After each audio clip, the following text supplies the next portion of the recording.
Thanks for joining us at noon. I'm Sam Shocker and happy Friday. After a slight cool down the last couple of days, the heat is back for the weekend. Let's take you outside. Sunny skies, very little cloud coverage there over downtown Denver as we're gearing up for a return of the mid-90s. But the weekend will be even hotter. So joining me now, Jaden Knowles with our 9 News Weather Impact team. Jaden, how hot is it going to get? It's going to get pretty hot. But first, Sam, did you enjoy the cooler temperatures while it lasted? I did. I sure did. The reason why we're seeing these hot temperatures is because I heard you say, I miss the heat. I miss swimming. Blame me. So that's the reason these hot temperatures are back, not only today, but as well as we head into this weekend. We have weather impact alerts for Saturday as well as Sunday. But let's take you outside so far, looking over towards Holyoke. Blue skies, very similar to what we're seeing here in downtown Denver so far. These temperatures are going to be pretty warm. It's already 12:01, and you can see the temperatures so far. The upper 80s as well as the low 90s. 91 degrees here in downtown Denver already. 70s and 80s across the high country. Low 90s over towards the western slope. Live radar. Now, I do have a little bit of precipitation in the forecast, not a whole lot, better chances across the high country. We're already seeing those isolated showers start to form across the I-70 corridor there, as well as just down towards the San Juans. But for us across the metro area,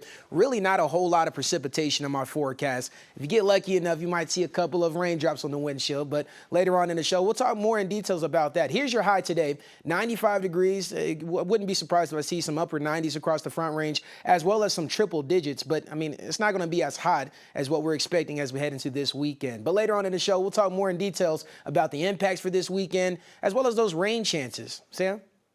Jaden, thank you. We are learning more about the woman that was arrested by ICE agents while boarding a flight at Denver International Airport.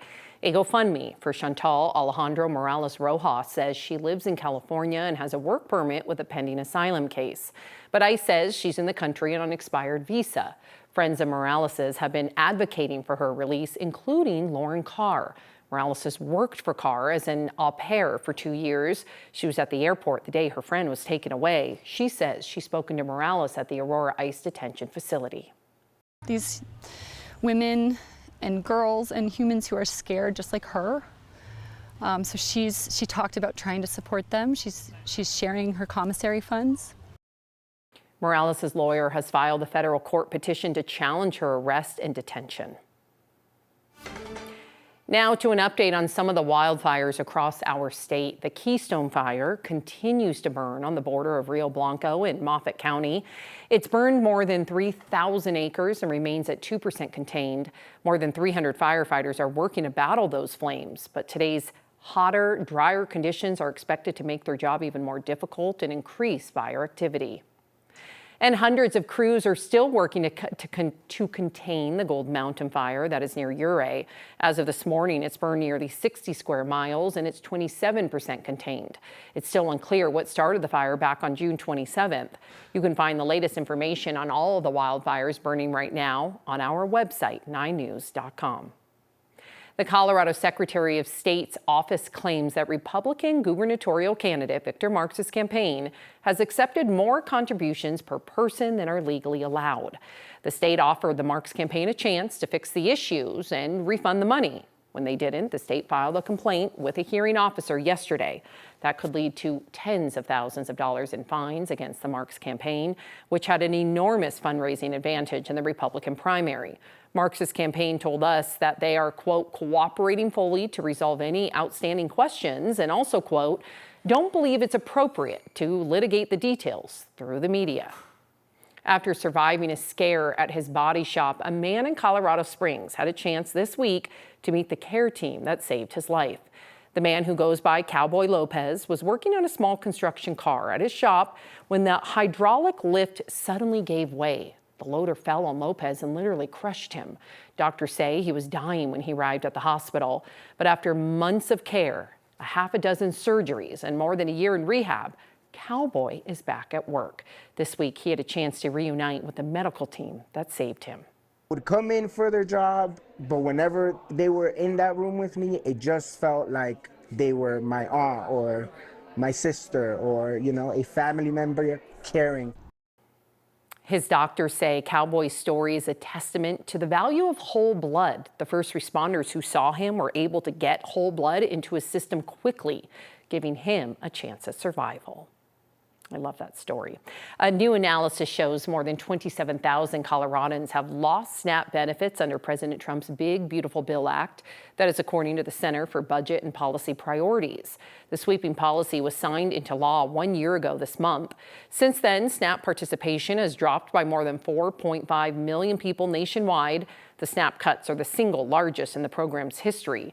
It comes as Americans deal with rising costs due to global conflicts, tariffs, and climate change. Boulder County voters will decide this November whether or not to raise property taxes to pay for childcare. County commissioners unanimously put the measure on the ballot last night. 9 reporter Reja has more on what families would get and what homeowners would pay for. So advocates are saying that Boulder County is actually losing child care programs because parents don't have the money to pay for child care and then providers can't pay their workers. So it's called the Brighter Start Boulder County Initiative. Over the past 2 years, the coalition says that they have lost 26 child care providers or programs, resulting in a net loss of nearly 500 spots. The county's child care assistance program has also been frozen for more than 2 years, with more than 1,000 children now waiting for help. The ballot measure would raise an estimated $30 million in the first year to help families pay for care, create more infant and toddler spots, and help providers recruit and retain teachers. One advocate told commissioners last night that the consequences of inaction are urgent. This community believes doing nothing is not an option. It means that more families would be forced out of the workforce, that more providers would close their doors, that more educators would leave the field, and more working families would be deciding whether or not Boulder County is a place where they can build a life. The measure would add more than 2.5 mil to the county property tax rate. So what does that mean? That means an owner of a $500,000 home would pay an average of $80 more per year. Now, critics of this bill are saying that they don't oppose childcare funding as a whole, but they want to know where this money is going and how it's being divided up. Ria Jha, 9 News. Ria, thank you. Pretty soon, kids will be starting a brand new school year, if you can believe it. But thousands here in Colorado don't have access to the supplies that they need. We're teaming up with Mile High United Way for a school supply drive. We're looking to raise $50,000 to help get kids what they need to succeed in the classroom. The drive runs now through August 2nd. Scan that QR code that you see right there on your screen if you are able to donate.